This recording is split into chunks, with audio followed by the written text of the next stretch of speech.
The slipspace transition hit like a hangover, arriving before the drinking even started.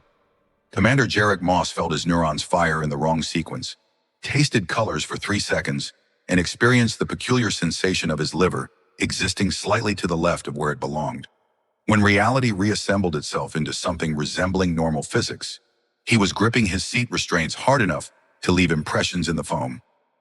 Every single time, Mayako said from across the transport cabin, her dark hair still defying gravity in ways that suggested the artificial gravity hadn't quite caught up with them yet. Every time you look like someone just told you the universe is actually made of expired yogurt.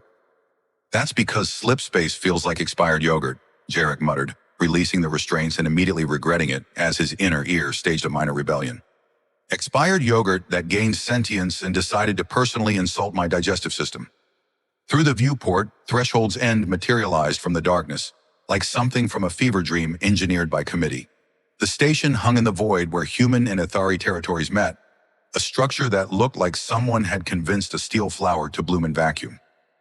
Human engineering formed the skeletal core, all practical angles and efficient brutality, but Athari architecture had grown around it like organic crystal, flowing lines and bioluminescent curves that pulsed with soft light. The result shouldn't have worked. It looked like an argument between two opposing philosophies that somehow ended in reluctant cooperation. "It's actually beautiful," Maya said, pressing her face to the viewport. "In a two cultures trying not to kill each other kind of way. That's the entire point of this assignment." Jarek pulled up the mission brief on his datapad for the 40th time, as if the words might have changed during transit. Mineral rights negotiation, commercial partnership expansion, standard diplomatic protocol. He'd done variations of this conversation on a dozen stations across the outer colonies. 3 days of meetings, signed some documents, established frameworks for future cooperation. Easy. "You just cursed us," Maya said. "You know that, right? Saying easy before a diplomatic mission is like saying, what could go wrong before exploring an abandoned spacecraft? The universe is listening, and it has a terrible sense of humor." The docking sequence took 20 minutes, the transport shuddering as magnetic clamps engaged and airlocks mated with the station's receiving bay. When the pressure finally equalized and the hatch opened, Jarek stepped into air that tasted different. Not bad, just other. Like someone had added molecules that Earth's atmosphere never bothered with. The gravity felt marginally lighter, calculated to split the difference between human and Athari preferences, leaving everyone slightly uncomfortable in the name of fairness. The customs area was nearly empty. A bored-looking human officer scanned their credentials with eyes that suggested he'd given up on life sometime around his second shift. 2 Athari attendants, their skin a soft lavender shade and their distinctive pointed ears moving in small gestures Jarek hadn't learned to interpret yet, processed their luggage without comment. The silence felt wrong. Threshold's End was a major diplomatic hub. It should have been chaos, noise, the usual friction of cultures colliding in controlled circumstances. "Is it just me?" Maya whispered as they moved through the checkpoint. "Or is everyone acting like we're walking to our own execution?" "It's not just you." Jarek noticed how the human officer avoided eye contact, how the Athari attendants' ears flattened against their skulls. A gesture he'd learned meant discomfort or unease. Something's off. Their escort arrived precisely on schedule, a young human woman in station uniform who introduced herself as Junior Liaison Torres and immediately looked like she wanted to be anywhere else in the galaxy. She led them through corridors that transformed as they walked, human sterility gradually surrendering to Athari aesthetics. The walls began to breathe with bioluminescent patterns, organic circuits that pulsed in rhythms that almost resembled heartbeats. The lighting shifted from harsh fluorescent to something softer, warmer, closer to natural sunlight filtered through leaves that had never existed. "The ambassador is waiting in the Grand Hall," Torres said, her voice carrying the careful neutrality of someone delivering news that would explode on contact. "The delegation is eager to meet you." "Delegation?" Jarek checked his brief again. "I was told this was a working group of 3 commercial attachés." Torres's expression suggested she was watching a man walk cheerfully toward a cliff edge and professionally prohibited from mentioning the drop. "The situation has evolved, Commander. Ambassador Thalan will explain everything." They reached a set of doors that looked like they'd been grown rather than built. Smooth metal that curved in ways that suggested Athari design principles Jarek didn't understand. Torres stepped back, already retreating before the doors had fully opened. The last thing Jarek saw was her face, sympathetic and horrified in equal measure. Ambassador Thalan stood in the entrance, tall and grave, his skin the deep indigo of Earth's oceans at midnight. His ears, long and delicately pointed, angled forward in what might have been anticipation or challenge. When he spoke, his voice carried the weight of ceremony and something that might have been an apology. "You're late, human." Jarek stepped forward, some automatic diplomatic response forming on his lips. And then his brain actually processed what his eyes were seeing.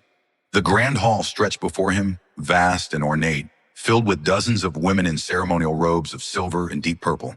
Their skin tones ranged across an impossible spectrum: deep blue like twilight, soft lavender, white like starlight on snow. Hair adorned with precious metals caught the light, and every single one of them turned to face him in absolute, devastating silence. Behind him, Maya made a sound like a small animal choking on its own shock. Jarek felt his body temperature drop, his diplomatic training shorting out as understanding tried and failed to assemble itself from the available data. His mouth opened, closed, opened again without producing any sounds that qualified as language.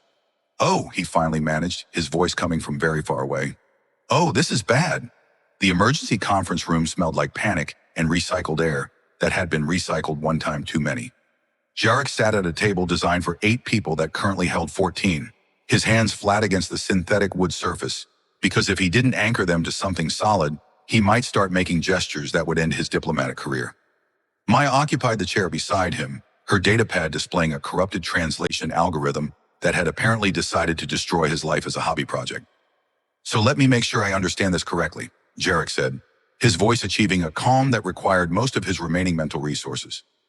6 months ago, when we transmitted the commercial partnership framework, the Athari translation matrix interpreted binding commercial partnership as binding ceremonial partnership, which in their language triggers a marriage compact protocol that hasn't been updated since before humans figured out fire was useful.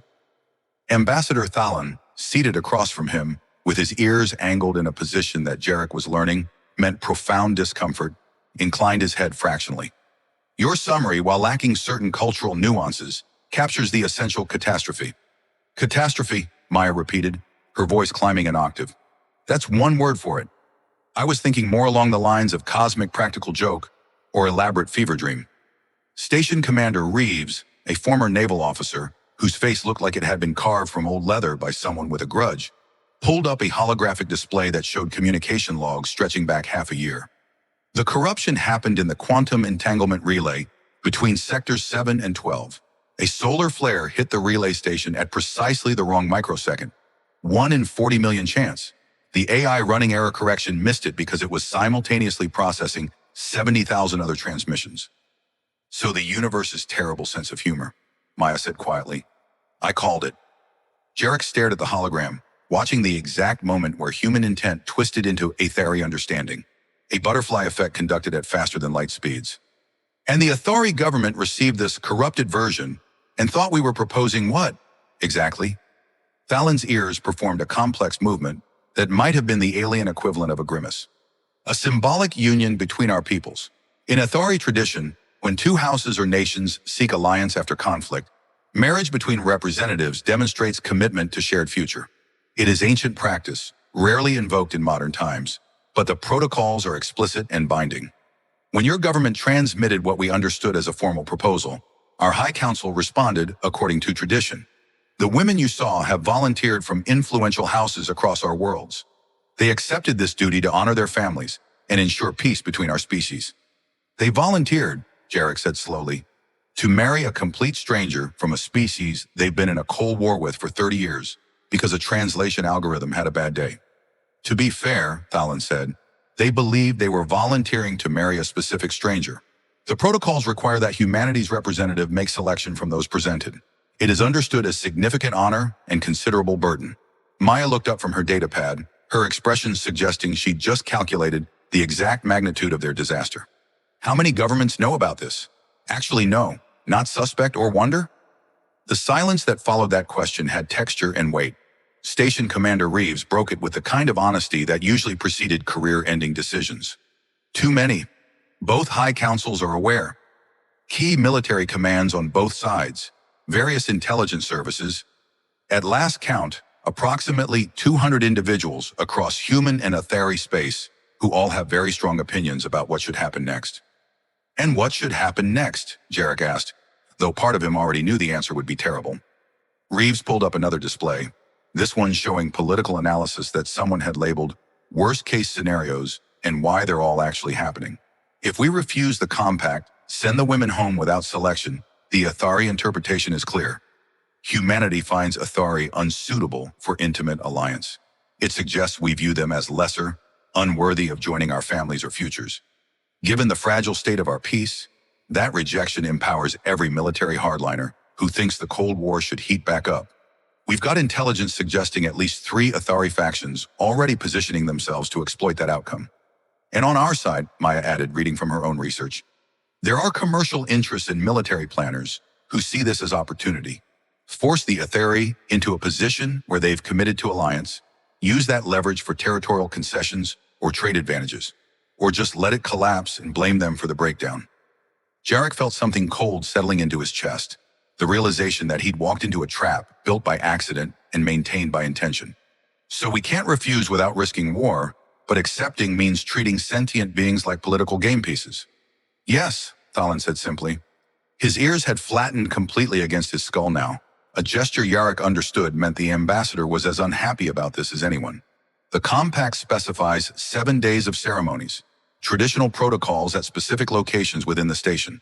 At the conclusion, you must make selection, or formally refuse all candidates, which triggers the rejection scenario we discussed. 7 days, Jarek repeated, to decide which person's life I'm going to destroy for politics. If it helps, Maya said, her humor strained but present, you'll probably destroy your own life too. Equal opportunity disaster. It didn't help. Jarek looked around the table at faces that ranged from sympathetic to calculating, at the holographic displays showing political ramifications, spreading like fractures through ice, at Ambassador Thalin, whose entire posture suggested a man trapped in the same machine from a different angle. Outside the conference room, somewhere on this station, that humanity and Athari had built together as gesture toward cooperation, dozens of women waited who'd volunteered for duty and received nightmare instead. Tell me about the ceremonies, Jarek said finally, because the only way out was through and standing still meant drowning. All 7 days. Everything I need to know to not make this worse than it already is. Thalin's ears lifted slightly, perhaps interpreting the question as acceptance of terrible reality, or perhaps just relieved that someone was finally asking practical questions. He began describing protocols that sounded like they'd been designed by committee to maximize awkwardness across species boundaries. And Yarrick listened while his career, his principles, and his certainty about how the universe worked dissolved into quantum uncertainty. The temple gardens occupied a section of Threshold's End that shouldn't have existed according to any reasonable understanding of station architecture. Jarek walked through the entrance and found himself in a space that felt too large, too alive, too impossible for something orbiting in vacuum. Trees grew from hydroponic beds that had been engineered into the deck plating itself, their trunks smooth and silver, their leaves crystalline structures that chimed softly when air recyclers created artificial breeze. Flowers bloomed in colors that his brain struggled to categorize, somewhere between purple and a shade that didn't have a name in any human language. The Athari developed photosynthetic organisms that processed station waste into oxygen, Maya whispered beside him, reading from her datapad like it might protect her from the sheer strangeness of the moment. These plants are technically part of the life support system. Very efficient, very beautiful, very much not helping with the fact that you're about to meet dozens of women in what's essentially a arranged marriage speed dating scenario. Your commentary is invaluable as always, Jarek muttered, tugging at the formal diplomatic uniform that someone had delivered to his quarters that morning. It fit perfectly, which somehow made everything worse. Ambassador Thalin waited near a fountain that defied physics by making water flow upward in spiraling patterns before cascading back down. His ceremonial robes were deep midnight blue with silver threading that caught the light from the crystalline leaves. When he saw Jarek approaching, his ears performed a movement that might have been encouragement or sympathy, or possibly a suppressed desire to be literally anywhere else. The first ceremony is introduction and formal greeting, Thalin said, his voice carrying the careful neutrality of someone explaining funeral protocols. Each woman will approach, share her name and house, offer traditional blessing. You respond with acknowledgement and respect. Physical contact is limited to hand touching, brief and formal. Questions are permitted but should focus on matters of honor and intent rather than personal history at this stage. So basically, don't ask anyone about their hobbies or favorite foods, Maya translated. Stick to the diplomatic script and try not to have a panic attack in front of everyone. That is crude but essentially accurate summary, Thalon agreed, his ears flickering in what Yarrick was starting to recognize as Ethari amusement. The women began arriving in groups of 3 or 4, moving through the garden paths with grace that suggested they'd rehearsed this or possibly that. Ethari just naturally moved like water given elegant purpose. Yarrick stood near the fountain and felt his diplomatic training kick in through sheer muscle memory. The part of his brain that had survived 30 different cultural protocols across a dozen colonies, taking control while his conscious mind screamed quietly in the background. The first woman approached with skin the color of deep evening sky, her dark hair woven with golden thread that matched the ceremonial robes. Her ears angled forward in formal greeting, and when she spoke, her voice carried harmonics that human vocal cords couldn't reproduce. I am Kiara of House Mirathil. May your path forward bring honor to both our peoples.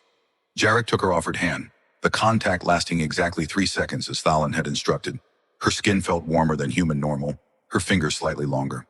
I honor your presence and your house's commitment to peace between our worlds. Kiara's eyes met his for a moment, and he saw something there that diplomatic protocol didn't have language for. Grief, maybe. Resignation. She withdrew her hand and moved to join the other women, gathering near the crystalline trees, and the next volunteer stepped forward. They came in steady progression, each introduction a small ritual that added weight to the impossibility of his situation.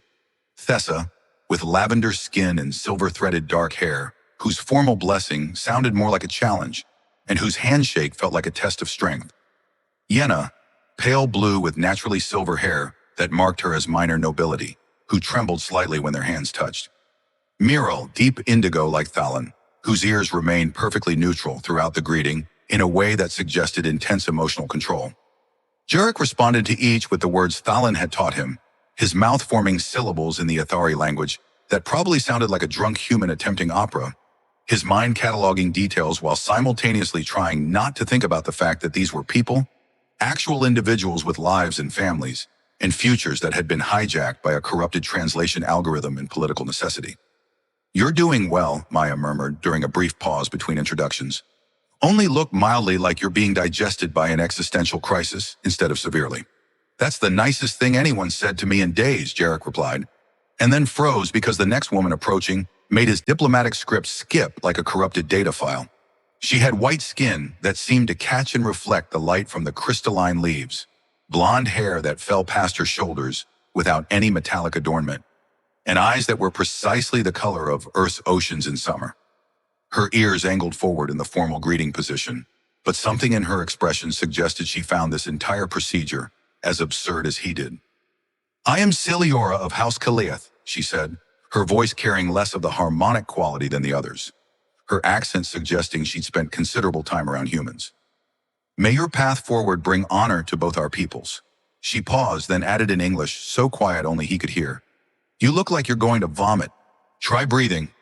Jarek took her hand, the formal 3-second contact extending to maybe 4 because his brain had temporarily stopped sending signals to his motor functions. I honor your presence and your house's commitment to peace, he managed. And then, because apparently his mouth had decided to operate independently of his survival instincts, added in English, the breathing isn't helping. Her ears flickered in a movement he couldn't interpret, but the corner of her mouth curved slightly. Try anyway. We have 6 more days of this, and passing out during the first ceremony would set unfortunate precedent. She withdrew her hand and moved to join the others, and Yarrick watched her go, while his diplomatic training wrestled with the sudden realization that at least one person in this nightmare might actually see the horror of it from his perspective. The observation deck occupied the highest point of Threshold's End, a curved chamber where transparent aluminum provided views that made Yarrick's sense of scale collapse into something small and overwhelmed. The nebula they called the Threshold stretched across the darkness like creation caught in the act of happening. Clouds of stellar nursery glowing in colors that ranged from deep crimson to electric blue. Stars were being born out there, violent and beautiful, indifferent to the tiny dramas of species trying not to destroy each other. Day 4, Maya said, standing beside him at the viewport while they waited for the ceremony to begin. You've survived formal introductions, the traditional dinner where nobody could actually eat anything, and that deeply uncomfortable tea ceremony where Ambassador Thalon had to explain 17 different ways you were accidentally insulting people with your posture. My posture was fine, Jarek protested. How was I supposed to know that crossing my ankles suggests I'm plotting assassination? By reading the cultural brief I sent you 3 times? I skimmed it. You're a terrible diplomat. I'm aware, Jarek said, watching a star ignite in the nebula's depths, its birth announced by a pulse of light that had traveled for months to reach his eyes. But apparently I'm the only terrible diplomat available for this particular disaster. The ceremony for day 4 involved private conversations, each woman granted time alone with him to speak beyond the formal protocols. Talon had explained it as an opportunity for genuine exchange, a chance to move past ritual into something resembling actual human connection, which seemed optimistic given that the entire situation was built on catastrophic misunderstanding and political blackmail. Kiara came first, her deep blue skin almost black in the dim lighting of the observation deck. She stood at the viewport for a long moment before speaking, and when she did, her voice carried a brittleness that suggested something barely held together. I had a partner, she said, not looking at him. Before I volunteered, we had been together for 6 years. When the call came for representatives to the compact, my house needed someone, and I thought it would be honorable. I thought it would matter. Jarek felt something twist in his chest. I'm sorry. Don't be sorry, Kiara said, finally turning to face him. Be honest. Are you going to choose someone at the end of this? Actually choose, I mean, not just pick a name to satisfy protocol? The question hit harder than expected. Jarek looked at her, this woman who'd sacrificed a relationship for duty and received only cosmic irony in return, and gave her the truth. I don't know. I don't know if there's a choice that doesn't hurt everyone involved. Kiara's ears angled back, a gesture he'd learned meant sadness or disappointment. She nodded once and left without another word, and Jarek stood alone at the viewport feeling like he'd failed a test he didn't know he was taking. Tessa arrived next, her lavender skin catching the nebula's light in strange ways. She didn't waste time with preamble. My family needed the political capital from my participation. We're minor house trying to establish relevance in the new peace. If this compact fails, we lose standing we can't afford to lose. So I decided if I'm going to be trapped in terrible situation, I might as well be practical about it. She crossed her arms, her ears angled in what he'd learned was Athari defiance. You seem like you're not completely horrible. If you need to pick someone to satisfy the politics and end this nightmare, I volunteer. We can arrange something that looks legitimate enough to keep both governments happy without either of us pretending this is romance. That's the most pragmatic marriage proposal I've ever received, Jarek said, and felt slightly hysterical laughter building behind his ribs. You've received other marriage proposals? Tessa asked, one ear quirking in what might have been amusement. Figure of speech, but thank you for the offer. I think, she shrugged, a gesture that translated perfectly across species. Better to treat this like the political transaction it actually is than pretend we're in some kind of romantic fairy tale. At least then nobody gets hurt by false expectations. After Tessa left, 3 more women cycled through, each conversation adding layers to his understanding of the situation. Yenna confessed she was terrified of humans based on propaganda from the Cold War, that she'd volunteered partly to prove to herself that the enemy could be faced. Muriel spoke about duty and honor with the kind of conviction that suggested she'd never questioned whether those concepts might conflict with personal happiness. Ilara, whose skin was pale lavender and whose silver hair fell in intricate braids, asked him about Earth with genuine curiosity, wanted to know about oceans and weather patterns, and what it felt like to stand on a planet instead of in stations and ships. Then Celiora arrived and without preamble led him to a corner of the observation deck that the nebula's light didn't quite reach. She pulled up a holographic display from her personal datapad, showing station schematics that looked like they'd been annotated by someone with concerning levels of access to restricted areas. There are 3 ways off this station that don't require formal clearance, she said, her voice low and matter-of-fact. Emergency escape pods in Section 7 that are maintained but not actively monitored, a cargo transport that docks every 3rd day with security that's more theatrical than functional. And if you're feeling dramatic, there's a maintenance shuttle in Bay 12 that I helped design and know the override codes for. Jarek stared at her, at this woman who just offered him actual escape routes while everyone else was trying to make the best of imprisonment. You're an architect. Yes, I helped design the Ithari sections of Threshold's End, which means I know every system, every access point, every place where human and Ithari construction don't quite mesh and leave gaps. She zoomed in on one schematic, highlighting a route that threaded through maintenance corridors. We could reach neutral space before anyone organized pursuit. You'd be breaking half a dozen treaties, and I'd be dishonoring my house permanently, but we'd be free of this absurd nightmare. Why are you telling me this? Celiora looked at him, her ocean-colored eyes reflecting starlight from the nebula. Because you looked genuinely sick when you walked into that hall on the first day. Because every other person involved in this is trying to make it work or exploit it, and you're the only one who seems to understand it's fundamentally wrong. She gestured at the nebula beyond the viewport. Some things in the universe happen that break every rule you thought applied. Sometimes the only sane response to insanity is more insanity. The ritual chambers existed in a part of the station where human and Athari architecture had merged into something that belonged to neither species and somehow both. Jarek walked through corridors that curved in ways his spatial reasoning insisted shouldn't work. Past walls that seemed to breathe with bioluminescent patterns that pulsed in rhythms almost like heartbeats. The lighting shifted from amber to deep blue as he descended, following Ambassador Thalon deeper into sections of Threshold's End he hadn't known existed. These chambers were built during the station's construction as neutral ground for cultural exchange, Thalon explained, his ears angled forward in a way that suggested he was choosing his words carefully. When our peoples decided to attempt cooperation, we agreed that some spaces should belong to neither of us individually. The ceremonies conducted here follow protocols that predate our modern governments by centuries. Comforting, Jarek muttered. Nothing says functional diplomatic relationship like relying on ritual older than spaceflight. Maya had remained behind in the observation deck, citing a sudden need to review communications logs that Jarek suspected was actually her giving him privacy for whatever fresh nightmare awaited. He missed her commentary.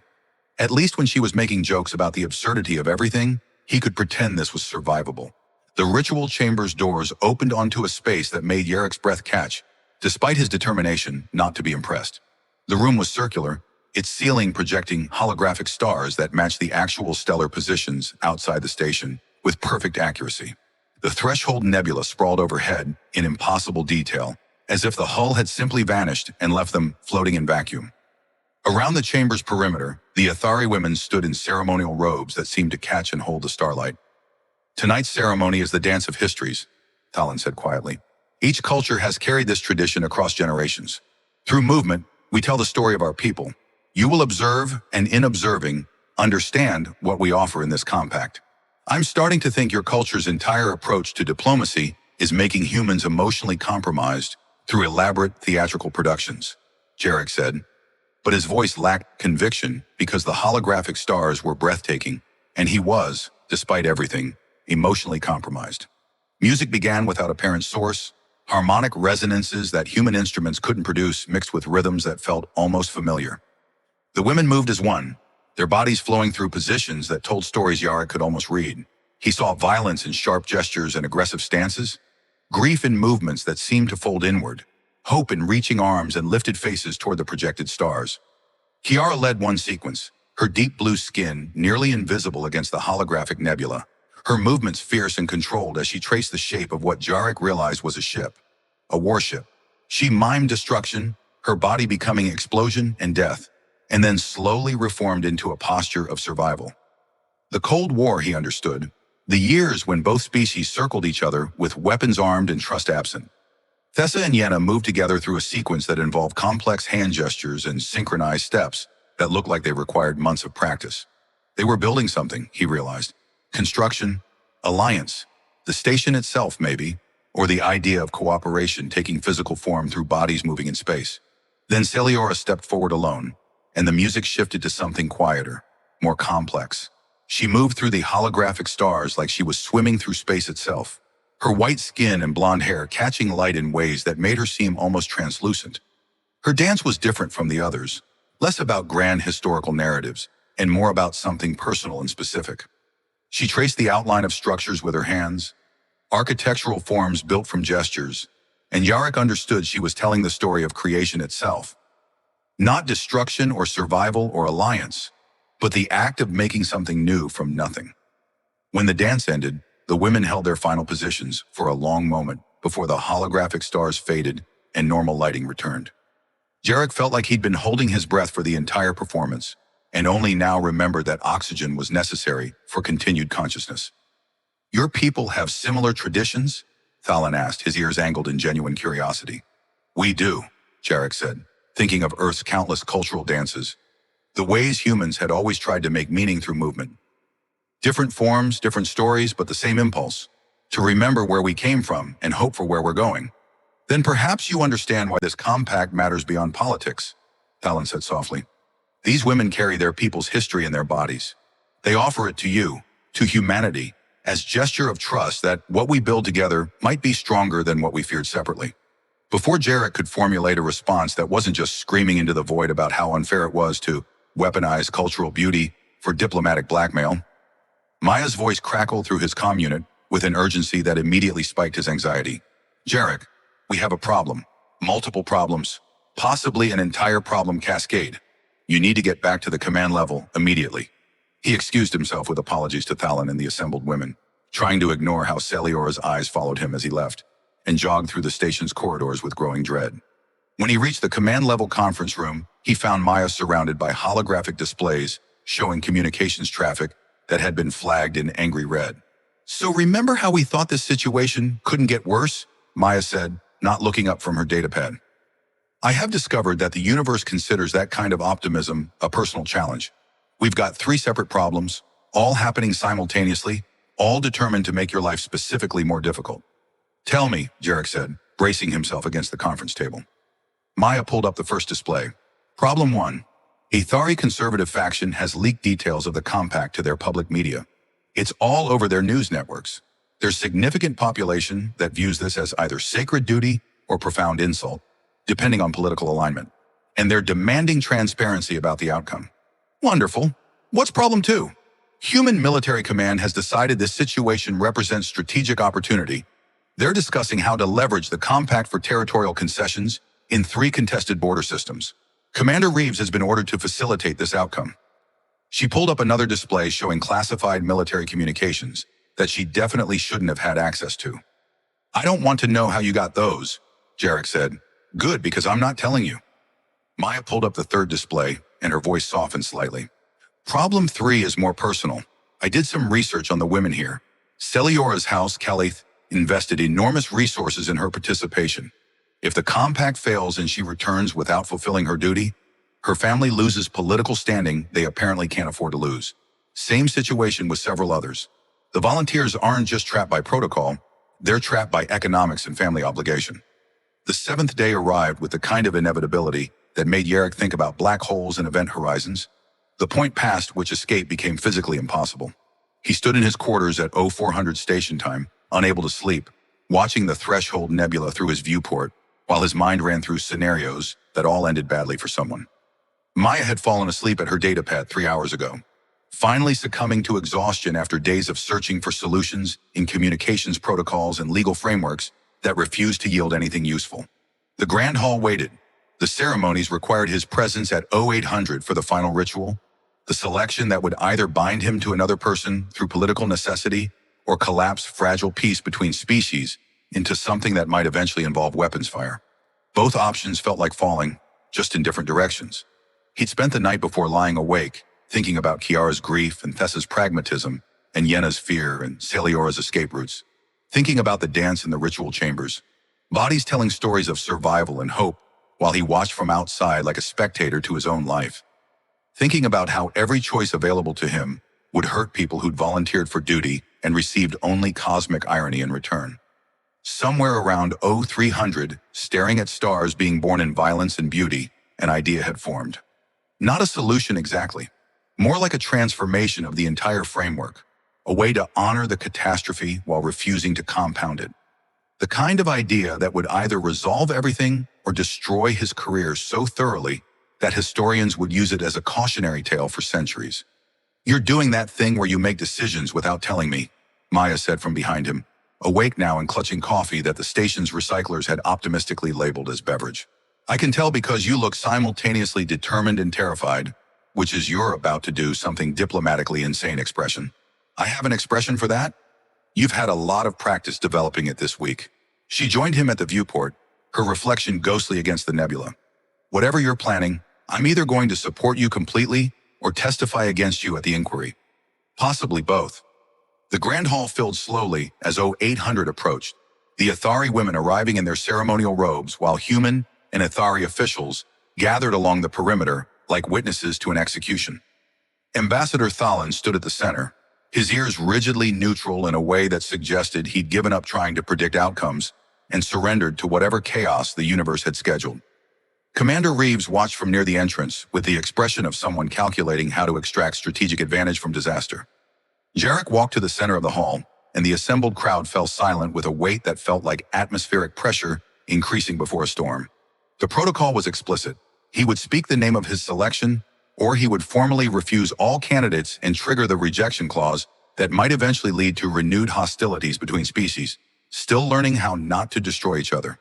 "I'm not going to make a selection," Jarek said, and heard the immediate rustle of shock ripple through the crowd. He raised his hand before anyone could interrupt.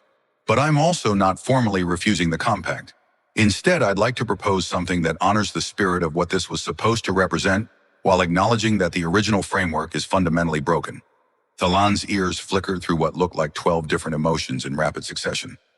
"Commander Moss, the protocols do not allow for alternative proposals at this stage." "Then let's create new protocols," Jarek said, turning to face the Athari women directly. "You volunteered to build alliance between our peoples through symbolic union. That sacrifice was real, even though the circumstances were catastrophic. What if we honor that sacrifice differently? These women could become Threshold Zen's first permanent integrated cultural exchange staff, not through marriage, but through actual daily cooperation, building relationships between species through shared work instead of symbolic ceremony." The silence that followed felt like the universe holding its breath. Celiora stepped forward first, her ocean-colored eyes meeting his with something that might have been understanding, or might have been the beginning of hope. "You're suggesting we stay here? Work here? As what exactly?" "As whatever roles suit your skills and interests," Jarek said, the idea crystallizing as he spoke. "The station needs architects, cultural liaisons, technical specialists, educators. We need people who understand both species well enough to bridge gaps that treaties can't address. You volunteered to connect our peoples. This just changes how that connection happens." "This is highly irregular," Colin said, but his ears had angled forward in a way that suggested he was actually considering it instead of immediately rejecting the proposal as protocol violation. "Everything about this situation has been irregular," Maya called from the crowd, apparently unable to stay silent any longer. "Might as well be irregular in a direction that doesn't treat people like political chess pieces." Commander Reeves moved forward, his military bearings suggesting he was about to shut down the entire proposal with the weight of official authority. But before he could speak, Kiara stepped forward beside Celiora, her deep blue skin catching the hall's lighting. "If this were to happen, if we stayed as staff rather than as symbolic bride, my house would still gain standing from my participation in building alliance.